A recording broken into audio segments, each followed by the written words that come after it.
Imagine, Islamic soldiers force your 10-year-old son to gather wood for a fire. The soldiers pressure him to convert to Islam. When he refuses, he's thrown on the burning wood he collected and left to die. They told me I would be released if I became a Muslim. I told them that was not possible. I am a Christian, so they threw me on the fire. Your son escapes, but the scars remain, a reminder of his sacrifice.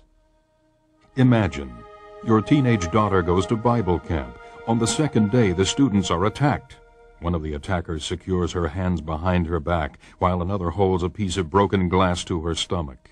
She's told to deny Christ. I did not answer him, so he pressed the glass harder against me. "Do you believe your God can help you?" he asked. Dripped with fear, she cries out, "Help me, Lord, I do not want to deny you." Imagine, your pastor has refused to register his church with the government. During the service, he's dragged from the church and beaten by the local police. When the officers find a Bible hidden in his shirt, he's beaten with it. After returning home, I felt pain all over my body. It was almost numb at the beginning, but later became so painful that I could not sleep. It is the 5th time he's been arrested. If he's caught again, the police say they will kill him.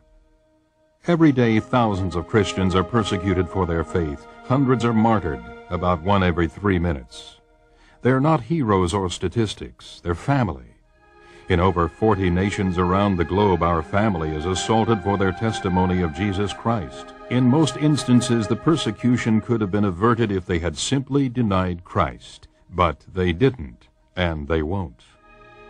In Sudan, an Islamic army set on jihad, or holy war, has systematically targeted Christians. Death and suffering can be seen throughout the countryside. Countless Christians are being displaced within their own country.